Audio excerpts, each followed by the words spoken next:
राजस्थान के एक छोटे से गांव कोटड़ा में मीरा नाम की एक महिला अपने बेटे अर्जुन के साथ रहती थी। उसका पति एक फौजी सीमा पर शहीद हो चुका था। मीरा अकेली ही खेतों में काम करती और बेटे की परवरिश करती। अर्जुन उसका जीवन था, उसकी हर सांस में बसता था।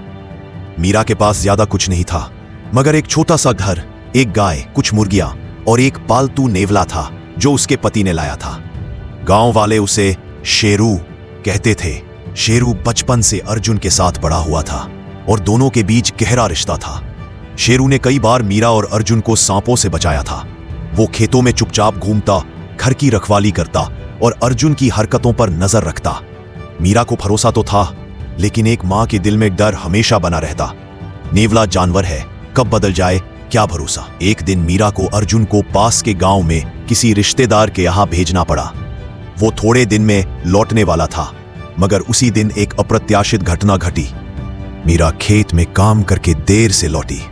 जब वह घर पहुंची तो उसने देखा दरवाजा खुला था और अंदर फर्श पर खून के धब्बे थे। मीरा का दिल जोर से धड़कने लगा। अर्जुन, अर्जुन, वह चिल्लाई। तभी शेरू बाहर आया। उसका मुंह खून से सना हुआ था। मीरा की आंखों में खून उतर आया। उसे यकीन हो गया कि शेरू ने अर्जुन पर हमला किया है।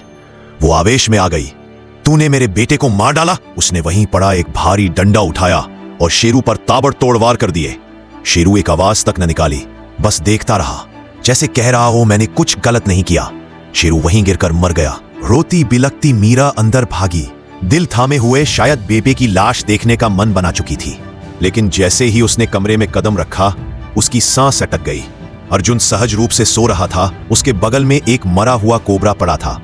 उसके फन और शरीर पर शेरू के पंजों और दांतों के निशान थे। सच सामने था, शेरू ने अर्जुन की जान बचाई थी। मीरा वही जमीन पर गिर पड़ी। उसका कलेजा फट गया था। मैंने अपने बेटे को बचाने वाले को मार डाला। अपने वफादार को शक की नजर से देखा। वो रात भर शेरू के मृत शरीर के पास बैठी रोती रही। उसकी सिसकियां आसमान तक पहुंची। अगले दिन गांव वालों ने देखा मीरा ने शेरू के लिए घर के आंगन में एक छोटी सी समाधि बना दी थी। उसने एक तख्ती पर लिखा, कभी कभी शक इतना अंधा होता है कि इंसान इंसानियत को मार बैठता है। इस घटना ने मीरा को अंदर से झकझोर दिया। उसने गांव के बच्चों को सिखाना शुरू किया, जानवरों से प्यार करो, सब्र रखो और सबसे जरूरी, कभी भी अधूरी जानकारी पर फैसला मत लो। मीरा की कहानी धीरे धीरे फैलने लगी। एक पत्रकार ने इसकी रिपोर्ट बनाई। सरकार ने मीरा को पशु प्रेमी महिला के तौर पर सम्मानित किया।